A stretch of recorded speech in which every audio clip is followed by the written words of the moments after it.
Hello everyone, स्वागत है आप सभी का।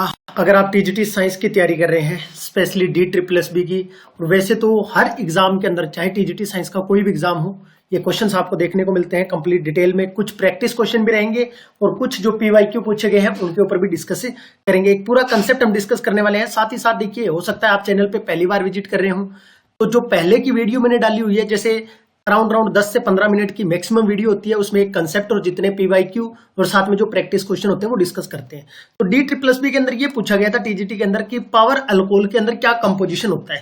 तो ऐसे कैसे क्वेश्चन और बन सकते हैं उनके बारे में डिस्कस करेंगे, इसको डिटेल में जानेंगे। जैसे ये भी इथेनॉल से रिलेटेड था, लास्ट वैकेंसी के अंदर 2021 के अंदर ये पूछा। तो ये सारे क्वेश्चन और कुछ प्रैक्टिस क्वेश्चन इस सेशन में हमें लगाने वाले हैं। वीडियो पसंद आए तो लाइक करना इन द एंड। सबसे पहले पावर अल्कोहल के बारे में पढ़ते हैं। देखिए, पावर अल्कोहल क्या है बेसिकली। सबसे पहले आज के टाइम में जो हम पेट्रोल यूज कर रहे हैं, गैसोलीन बोल दीजिएगा, इसकी डिमांड बढ़ती जा रही है दिन प्रतिदिन। तो ऐसे में जो पेट्रोलियम के रिजर्वर है, मतलब संसाधन है, वो कम है। ठीक है, किसी ना किसी दिन खत्म हो जाएगा, तो हमें इसका कोई ना कोई अल्टरनेट ढूंढना होगा। इसके लिए ये क्या कहता है कि एब्सोल्यूट जो अल्कोहल होता है मिक्स्ड विद गैसोलीन, मतलब क्या है कि जो एब्सोल्यूट अल्कोहल है उसको आप गैसोलीन मतलब पेट्रोल के साथ मिक्स करते हो। ठीक है, उसके अंदर कोई दूसरा एक सोलवेंट भी लेना होगा। सोलवेंट का मतलब होता है कि जैसे आप पानी के अंदर चीनी मिला रहे हो, तो पानी क्या है, एक सोलवेंट है और चीनी सोल्यूट है। तो इसी तरह से ये कहता है कि alcohol that used for generating power alcohol, power alcohol बनाने के लिए जिस अल्कोहल का हम यूज करते हैं उसको क्या बोलते हैं, पावर अल्कोहल।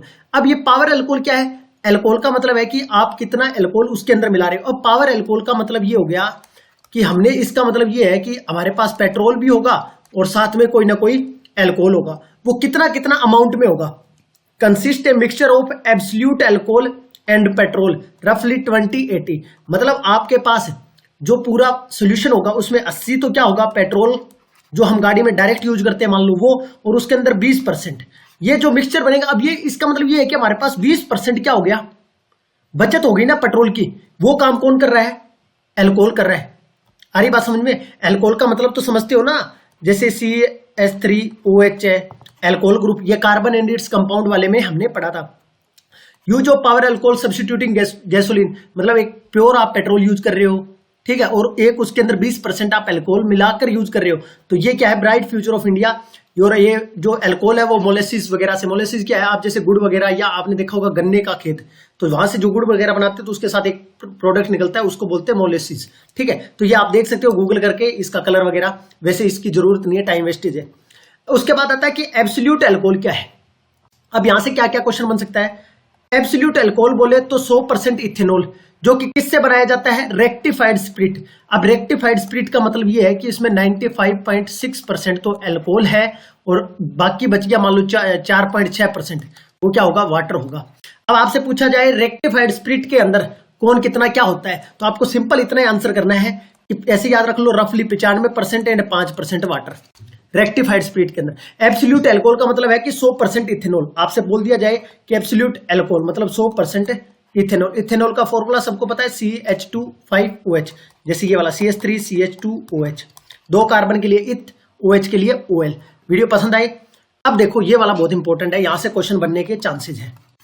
अभी मैं प्रैक्टिस क्वेश्चन लगवाऊंगा, ऐसा नहीं है प्रैक्टिस क्वेश्चन नहीं लगाएंगे। इससे पहले वो क्वेश्चन भी मैं आपको करवा देता हूं। सबसे पहले पावर अल्कोहल वाला, कंपोजिशन ऑफ पावर अल्कोहल पूछा था। अब देखो ये कह रहा है कि 50% अल्कोहल, 50% इथेनॉल, 80% पेट्रोल, 20% इथेनॉल, 95% 5%। ये 95% 5% वाला भी नहीं है, ना ये है और ना ये है। 80% और 20%, पूरा पेट्रोल की जगह हमने 20% इथेनॉल डाल दिया उसके अंदर, तो हमारा पेट्रोल वाला मामला थोड़ा सा, ताकि हम उसको बचा सके। अब आता है मिथाइलेटेड या डीनेचुरेटेड। ये नाम बहुत देखने को मिल सकता है आपको, डीनेचुरेटेड। डीनेचुरेटेड का मतलब ये होता है कि जैसे मान लो यार फैक्ट्री वगैरह के अंदर क्या होता है कि इथेनॉल की बहुत ज्यादा यूज होता है, इथेनॉल बहुत ज्यादा यूज होता है। मान लो जो नॉर्मल फैक्ट्री वगैरह है उनके अंदर, जैसे ये लिखा हुआ है, alcohol is used in large quantity in manufacturing of alcohol liquor beverages वगैरह, मतलब शराब वगैरह बनाने में तो यूज होता ही होता है। इसके अलावा if alcohol is used in small quantity human system without any injurious effect, continuous damage kidney वगैरह को, ये शराब के जो आपको पता ही है। अब ये कहता है कि यार मान लो जो इंडस्ट्री वगैरह के अंदर मान लो अल्कोहल जो है वो सस्ता अल्कोहल इसलिए यूज कर रहे हैं। Industrial alcohol must be cheap, supplier cheap, industrial referent drink alcohol and denatured. मतलब ये है कि यार वहां जो कर्मचारी वगैरह मतलब काम कर रहे हैं वो क्या सोचेंगे कि इसको तो पीने में यूज ले ले, बात ठीक है। उस चीज से बचाने के लिए उसके अंदर हम कुछ ना कुछ मिलाएंगे।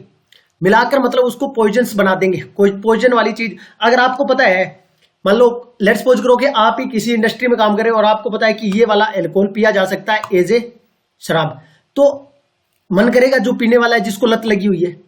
अगर आपको यही पता हो कि इसके अंदर तो वो केमिकल मिला रखा है जिसकी वजह से आपकी मौत भी हो सकती है, मतलब एडिशन ऑफ पॉइजन सब्सटेंस, कुछ उसके अंदर, it is denatured by the poison substance, किसके लिए, रेंडर्ड अनफिट फॉर ड्रिंकिंग, ताकि जो ड्रिंक करने वाले हैं उनके लिए इसको क्या बना दिया जाए, अनफिट बना दिया जाए, ताकि रेंडर मतलब रोकना, अनफिट फॉर ड्रिंकिंग, उस जो एल्कोहल है उसको हमने अनफिट बना दिया, वो पीने के लायक नहीं है। अब उसके लिए हमने ऐड क्या किया है, मिथाइल एल्कोहल। इस पे क्वेश्चन आता है, मिथाइल एल्कोहल, इसका मतलब होता है CH3OH। एसीटोन, एसीटोन का फॉर्मूला ये होता है CH3COCH3, एसीटोन। पायरिडीन, पायरिडीन का फॉर्मूला ये होता है, ये पायरिडीन, ठीक है। Colour substance, copper, copper metal हो गया, सल्फेट SO4, ठीक है, सल्फेट ये पढ़ते हो ना, SO4 2 negative sulphate, 9th class में आ जाता है ये तो। और some dye colour simple alcohol is methylated spirit और डीनेचुरेटेड अल्कोहल, इसको बोलते हैं। मेरे ख्याल में ये समझ आ गया कि मामला क्या है, डीनेचुरेटेड स्पिरिट या डीनेचुरेटेड अल्कोहल या मिथाइलेटेड अल्कोहल का मतलब क्या है, उसके अंदर हम मिथाइल अल्कोहल मिला रहे हैं CH3OH। अब देखो बात आएगी कि अल्कोहल बनाना भी तो है ना हमें, इथेनॉल बनाना भी तो है, उसके लिए तुम्हें क्या है, जैसे सुक्रोज है, सुक्रोज का फॉर्मूला होता है C12H22O11, C12H22O11, ऐसे याद रखना, 11 दूनी 22, फिर आएगा 12, भाई 11 वाला स्टार्ट हो गया तो फिर 12 वाले ने सोचा मैं भी कुछ करूं, ठीक है, 12 22 11, वाटर डाला, इन्वर्टेज, जिसके पीछे एज लग जाता है ना, जिसके पीछे एज लग जाता है वो क्या कर देता है, वो मतलब उसको बोलते हैं एंजाइम, ठीक है। और ये जो प्रोसेस है ना, ये बड़ा मॉलिक्यूल है, देखो इसमें 12 क्या है, कार्बन है, और इसको तुमने तोड़ दिया। बड़े मॉलिक्यूल को तोड़ना अल्कोहल बनाने के लिए छोटे छोटे में, किसकी हेल्प से, एंजाइम की हेल्प से, इसको बोलते हैं फर्मेंटेशन। क्या बोलते हैं, फर्मेंटेशन। तो ये क्या है आपका, ग्लूकोज और फ्रक्टोज में टूट गया, 6 12 6, 6 12 6, सेम ये देखो, ऑक्सीजन यहां 11 थे, एक ऑक्सीजन ये 12, टोटल 12 ऑक्सीजन है, इधर भी 6 और 6 12 ऑक्सीजन हो गए। हाइड्रोजन कितने हो गए, देखो 12 और 2 22 और 2 24, और इधर भी देखो 12 12 और कार्बन 6 6। ये बना है अपना ग्लूकोज वगैरह। अब ग्लूकोज में हमने क्या डाला, जाइमेज, इससे क्या मिलेगा हमारे पास, इथाइल अल्कोहल। आपको यही पूछेगा कौन सा एंजाइम यूज किया जाता है ग्लूकोज फ्रक्टोज से इथाइल अल्कोहल बनाने के लिए, जाइमेज। क्या, जाइमेज, ऐसे याद रखना, इथेनॉल का जन्म करवाना है तो जाइमेज यूज करेंगे, ठीक है। और आपसे पूछ लिया ग्लूकोज फ्रक्टोज, ठीक है, तो आप क्या कहोगे, इन्वर्टेज, इन्वर्टेज। ऐसे याद रखना कि ग्लूकोज से आप ग्लूकोन डी पीते हो तो एनर्जी आ जाती है, और इन्वर्टेज, इन्वर्टर से याद रखना, इन्वर्टर किस लिए, एनर्जी स्टोर ही करता है ना, आपके घरों में जब लाइट नहीं होती तो लाइट देता है, क्लियर है। तो इन्वर्टेज ग्लूकोज से एनर्जी से रिलेटेड याद रख लेना, जाइमेज जन्म से याद रख लेना, जाइमेज इथाइल अल्कोहल का। ये इन्वर्टेज जाइमेज है, ये ईस्ट से मिलते हैं, जो बायो में तुम पढ़ते हो, ठीक। आगे बढ़े, देखो जो फर्मेंटेशन है ना, ये वाली प्रोसेस, ये क्या होती है, एनारोबिक होती है, ये याद रखना आपको, क्या होती है, एनारोबिक, मतलब एयर नहीं होनी चाहिए जब ये प्रोसेस हम कर रहे हो, बना रहे हो तब, ठीक है। अब यही है, देखो रेक्टिफाइड स्पिरिट, रेक्टिफाइड स्पिरिट क्या है, this is a mixture of called rectified spirit absolute ethanol. तो ये कितना परसेंट है, देखो कंटेनिंग 95% और 5%। इसको नॉर्मली आप क्या बोल सकते हो, जो एग्जैक्ट वैल्यू है 95.6 और 4.4। अब ये जो फर्मेंटेशन है ना, ये अल्कोहल बना रहे हैं, जो इथेनॉल बना रहे हैं, इसके लिए फेवरेबल कंडीशन क्या क्या होनी चाहिए, टेम्परेचर वही नॉर्मल आपका room temperature, absence of air, air नहीं होनी चाहिए, मतलब एनारोबिक कंडीशन है ये, ठीक है। तो थोड़ा सा गर्मी के चलते मैंने फैन ऑन किया, मे भी हो सकता है बैकग्राउंड नॉइस, थोड़ा सा फैन की आवाज आपको डिस्टर्ब करे, बट उसको मैनेज करना। बात कर रहे थे हम कि एब्सेंस ऑफ एयर, जिसको एनारोबिक क्या बोलते हैं, absence of air, anaerobic conditions होनी चाहिए, किसके लिए, फर्मेंटेशन के लिए, क्लियर है। दूसरा इसके अंदर आपको ये इंपॉर्टेंट रखना है कि अमोनिया का साल्ट प्रेजेंट हो। अमोनिया को NH4 बोलते हो, साल्ट का मतलब इस पे पॉजिटिव है, इसके साथ कोई भी नेगेटिव आयन। अब नेगेटिव आयन जैसे सल्फेट है, SO4 2 नेगेटिव, सल्फेट पे 2 नेगेटिव होते हैं, तो अमोनिया पे 1 पॉजिटिव होता है, तो अमोनिया के 2 ले लिए। फोस्फेट पे PO4 3 नेगेटिव, 3 नेगेटिव होता है, तो अमोनिया के 3 ले लिए। बट आपको ध्यान रखना है कि अमोनियम क्लोराइड नहीं होना चाहिए। कैसे याद रखोगे, अमोनिया कहता है तू चल, Cl निकल, चल निकलो, तुम्हारे को नहीं लेना साथ में, तुम क्या है, which act as a food for the yeast cell, जहां से हम क्या है जाइमेज वगैरह बना रहे हैं, मिल रहा है, वही उनके लिए भोजन का काम करेगा, तो ये वहां दिक्कतें क्रिएट करेगा। नॉर्मल सी चीजें आपको याद रखनी है, मेन तो ये आपको परसेंटेज वाला मामला याद रखना है। उसके बाद मिथेनॉल, मिथेनॉल में आपको क्या याद रखना है, CH3OH तो फॉर्मूला है ही है। मिथेनॉल को बोलते हैं वुड स्प्रिट या वुड एल्कोहल, बस ये आपको याद होना चाहिए, बाकी कुछ याद हो या ना हो।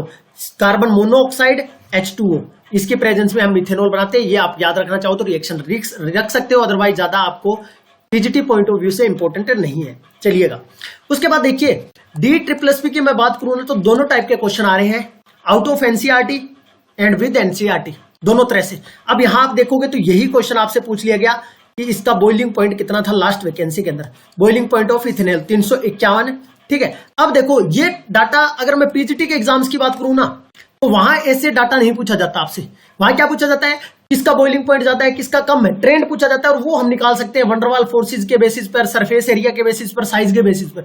बट यहां डायरेक्ट वैल्यू पूछ रहा है, तो इनको एग्जाम से पहले इन पे नजर मार के जाना है कि सबसे कम किसका मीथेन। मे भी हो सकता है तुमसे ऐसा क्वेश्चन फ्रेम कर दिया जाए, इन कंपाउंड के नाम लिख दिए और बोल दिया जाए इंक्रीजिंग ऑर्डर में लिखो, बॉइलिंग पॉइंट इंक्रीजिंग ऑर्डर में लिखो इनका, या मेल्टिंग पॉइंट, जैसे भी इंक्रीजिंग डिक्रीजिंग कैसे भी पूछ सकता है। तो ये तो फैक्चुअल क्वेश्चन था, डायरेक्ट आपसे पूछा गया था। उसके बाद नेक्स्ट क्वेश्चन चलने से पहले मैं आपको बता देता हूं, जो भी कंप्लीट बैच के लिए देख रहा है वो एक तो एप्लीकेशन पे विजिट कर सकता है प्ले स्टोर से, जो आईफोन वगैरह यूज करते हैं वो लिंक ले सकते हैं इस नंबर पे कॉन्टेक्ट करके, ठीक है। और बाकी इंफॉर्मेशन भी आप इसी नंबर पे ले सकते हो। व्हाट्सअप करोगे, कॉल मत करना भाई, ठीक है, कॉल नहीं करना, ठीक है, क्लियर है। आगे बढ़े। अब देखो आपसे पूछा गया है what is the other name of would alcohol, would alcohol का अदर नेम क्या है। सबसे पहले मैं बता देता हूं, बहुत ही बेस्ट अपॉर्चुनिटी है दोस्तों ये DSSS पॉइंट ऑफ व्यू से बोलूं, बाकी सारे एग्जाम जा चुके हैं, KVS NVS वगैरह EMR वगैरह सब, तो आपके लिए बेस्ट अपॉर्चुनिटी है, दिन रात एक कर दीजिएगा। और अभी एग्जाम डेट नहीं आई है, जो अब खेलेगा ना इन दिनों में, जब डेट आने से पहले, एग्जाम डेट रिलीज होने से पहले, वही बाजी मार के लेके जाएगा। कंपटीशन काफी है, मिथेनॉल, प्रोपेनॉल, ब्यूटेनॉल, इथेनॉल, तो यहां हमें पता है कि आंसर तो मिथेनॉल होगा, फॉर्मूले सबको पता होगा, कोई बायो वगैरह वाला है वो देख लो। आपको मैंने बता रखा है वैसे तो कि कार्बन के नंबर के अकॉर्डिंग लिखो, OH के लिए अल्कोहल ग्रुप के लिए OH फंक्शनल ग्रुप है, और बाकी आप क्या करना होता है, कार्बन ब्यूट है तो 4 कार्बन लगाओ, और बाकी सारे वैलेंसीज जो है 4 बॉन्ड बनाता है कार्बन, बाकी सारे हाइड्रोजन जोड़ दो। इथेनॉल के अंदर 2, तो मेरे ख्याल में आंसर तो आपको पता चल गया होगा, वुड एल्कोहल। कहता है ग्लूकोज और fructose are converted to ethanol, ethanol C2H5OH बना रहे हैं किससे, ग्लूकोज और फ्रक्टोज से। मैंने बोला था ग्लूकोज इथेनॉल का जन्म करवाना है, तो जन्म से जाइमेज क्या करवाना है, जन्म बना रहे हैं मतलब जन्म कर रहे हैं जाइमेज। और इन्वर्टेज क्या था, एनर्जी देता था अपने को, मैंने बोला था ग्लूकोज जैसे तुम्हें एनर्जी देता है, ग्लूकोज और फ्रक्टोज बनाने हो सुक्रोज से, तो हम क्या करते हैं, इन्वर्टेज यूज करते हैं, ये वाला। तो आंसर क्या हो जाएगा, जाइमेज। मेरे ख्याल में याद भी हो गए होंगे, साथ के साथ कंफ्यूज नहीं हो गए, एक बार पढ़ लिया तो। एग्जाम के अंदर भी which of the following compound is not use for denaturation, denaturation का मतलब वही है कि जो शराब के तौर पे जो पीते हैं अल्कोहल को, उसको अनफिट बना देना है ताकि वो पीने के लायक ना रहे, पीने के लायक ना रहे, पीने के लायक ना रहे। क्या हम कॉपर सल्फेट मिलाते थे, बिल्कुल सर कॉपर सल्फेट मिलाते थे। मैंने कहा मिथाइल अल्कोहल, बिल्कुल मिलाते थे सर, क्योंकि ये तो पॉइजन होता है ना मिथेनॉल, तो पायरिडीन सर आपने बताया था, हम ये भी मिलाते हैं, ठीक है। इथाइल अल्कोहल नहीं होता, उसी के अंदर तो मिलाते हैं, क्लियर है। आप यहां देख ही सकते हो, मिथाइल अल्कोहल, एसीटोन, पायरिडीन और सम कलर मेटिंग कंपाउंड जैसे कॉपर सल्फेट वगैरह हम मिलाते हैं to it is denatured by the addition of poison substance. ये पॉइजन सब्सटेंस इसलिए मिलाते हैं ताकि उसके डर से वो पिए ना उनको, ठीक है, क्लियर है। ये जो क्वेश्चन है ये आपका एस्टेट टीजीटी के अंदर पूछा गया है, टीजीटी साइंस के अंदर, ठीक है, एस्टेट। अब इसका आंसर मुझे आप एक तो कमेंट सेक्शन के अंदर दोगे, क्योंकि क्वेश्चन तुम्हें मैं करवा चुका हूं, तुम्हें ये प्रिडिक्ट करना है कि आंसर क्या है। दूसरा, तुम्हारी ही फीडबैक के ऊपर डिपेंड करेगा ये सेशंस, जो मैं 10-15 मिनट के जो सेशन रखता हूं, जिसमें कंप्लीट कंसेप्ट और उससे पूछे गए क्वेश्चंस अदर डिफरेंट एग्जाम्स के अंदर। टीजीटी साइंस में कैसे क्वेश्चन पूछे जा सकते हैं, देखिए आपका पढ़ा हुआ, अगर आपने एक बार भी पढ़ रखा है ना वो टॉपिक और एग्जाम में आ जाता है, मैं कहता हूं वो क्वेश्चन कभी भी गलत नहीं होता। ऑप्शन टाइप वाले वन डे एग्जाम की यही एक खासियत बात है, अगर आपने ऑप्शन एक बार पढ़ रखे हैं, वो टॉपिक भी पढ़ रखा है, हमें लगता है कि हमें नहीं आता, बट हम एक बार पढ़ा हुआ है तो वो माइंड से जरूर आपके सामने आता है जब आप ऑप्शन देखते हो, इसका आंसर करोगे। इसके अलावा जो भी कंप्लीट बैच के लिए देख रहा है वो एप्लीकेशन पे विजिट कर सकता है। अंतिम पड़ाव अभी चल रहा है, ये मान के चलिए तैयारी का अंतिम पड़ाव है ये, अंतिम पड़ाव। ठीक है, धन्यवाद आप सभी का। एप्लीकेशन का नाम आपको पता है, बिश्नोई कैम के नाम से प्ले स्टोर पे आपको मिल जाएगी। Thank you so much, have a nice day. मिलेंगे नेक्स्ट वीडियो के अंदर।